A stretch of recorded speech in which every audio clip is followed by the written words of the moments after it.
It was one of the deadliest train accidents in Fort Lauderdale's history, where an Amtrak train struck a Hess gasoline tanker and exploded. Lots of people died from such a terrible accident. It was one of the deadliest train accidents on the Silver Star since Lauderdale, South Carolina in 1991. And 33 years later, it still remains as the worst train accident in Fort Lauderdale.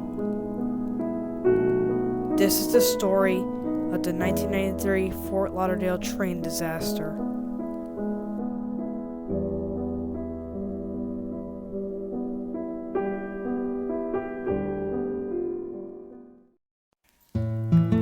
On March 17th, 1993, Amtrak train number 91, the Silver Star, was traveling from New York Penn, bound for Miami, Florida. The train consisted of Amtrak F40 PHR number 385 leading. Behind the engine was a material handling car, a baggage car, a diner car, a sleeper car, a coach car, another sleeper car, 2 Amfleet coach cars, a coach car, and 2 Amfleet coach cars. 121 passengers and 12 crew members were on board the train.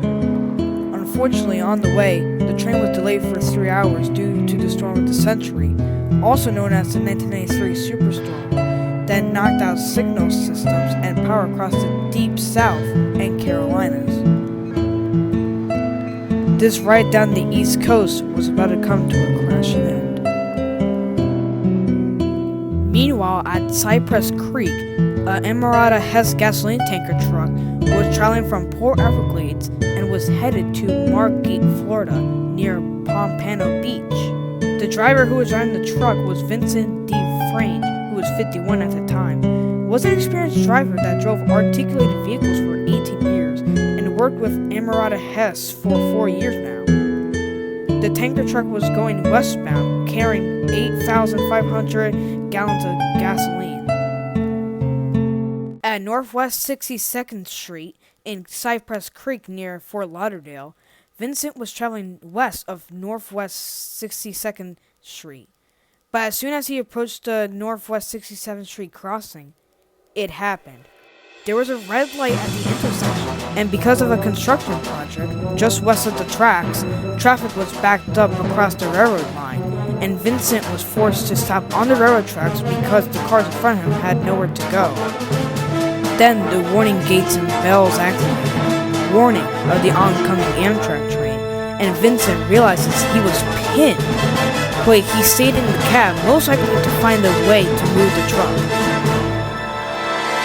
The driver of 385, Billy Parker, saw the tanker and immediately froze the train to emergency braking, but it was too little, too late to stop the tanker.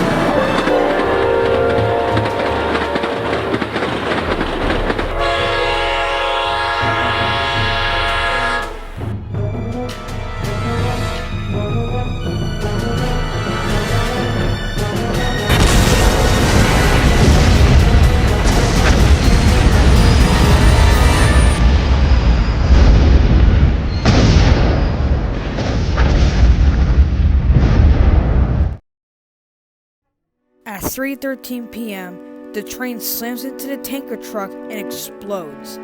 The force of the impact released 8,500 gallons of gasoline, which engulfed 10 vehicles, and 9 other vehicles were trapped on the road. The explosion engulfed diner car 8557, which burned down the interior of the car and gutted 2 other Amtrak cars. F40 PHR 385 took a beating. It had severe nose damage and was covered in black soot.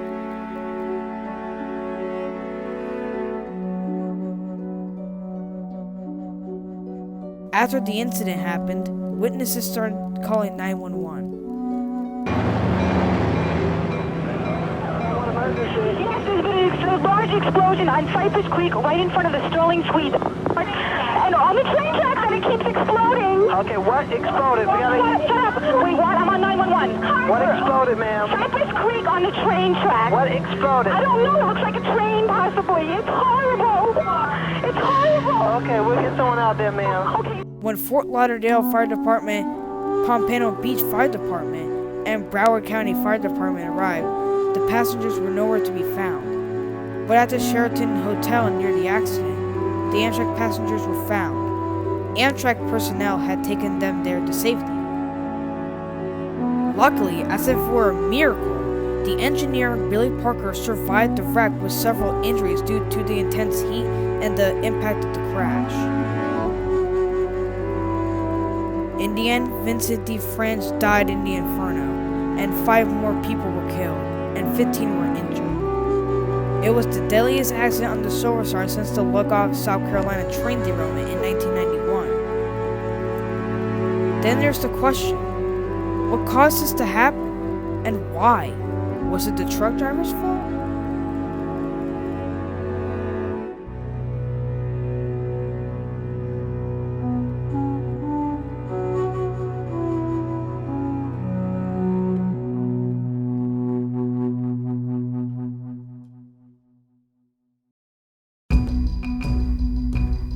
An investigation was launched by the NTSB, which stated that the cause of the crash was from the congestion on the street, which means that Vincent wasn't really at blame for the incident. He moved his truck into the path of the train to find a way out, which he was placed in an impossible situation. Now, the Amtrak train wasn't delayed for 3 hours. It would pass Fort Lauderdale at 12:15 p.m., just 3 hours before the incident. And if there was any construction and no red light, the incident might not have happened.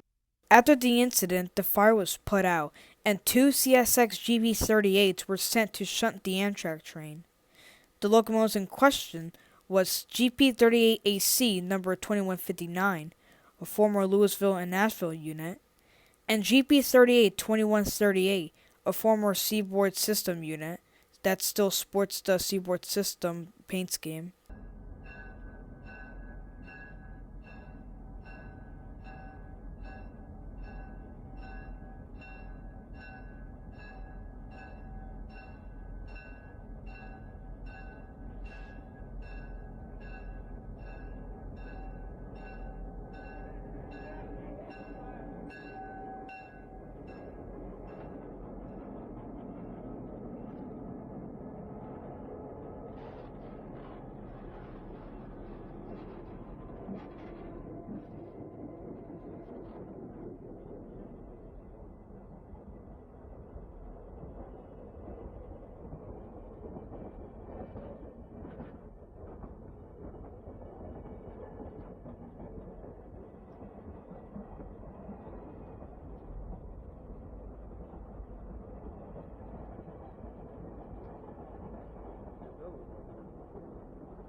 The CSX unit shunted the Amtrak train and brought it to the Hialeah maintenance facility, where it was repaired and put back into service. 385 would later be sold to the San Luis and Rio Grande Railroad, where it would be converted into a F40M-2F, renumbered to 453. Diner car 8557 was deemed a total loss and scrapped, and the rest of the Amtrak rolling stock quickly came back into service. The Amerada Hess gasoline tanker was also deemed a total loss and was scrapped shortly after the incident. The intersection remained closed until April 12 due to heavy damage to the asphalt and roadbed and heavy soil contamination. The engineer, Billy Parker, quitted Amtrak after the incident and now works with Operation Lifesaver. It's been 33 years since this crash, and crashes like these still occur, like the 1984 McBee-Gray Crossing collision, or the June 1993 St. Louis Gray Crossing collision, when the Amtrak State House slammed into a gasoline tanker, which was eerily similar to the Fort Lauderdale wreck 3 months ago. However, in 1993, Amtrak would have 2 more major wrecks in Florida. In May of 1993, a 6th grader and a 7th grader placed pipes on the tracks that derailed Amtrak 97. And in November of 1993, a tractor-trailer was carrying an 82-ton turbine that was struck by an Amtrak train. That wreck injured 103 people. Responders will remember this incident for a long time to come, wondering if it'll happen again. People don't learn lessons very easy.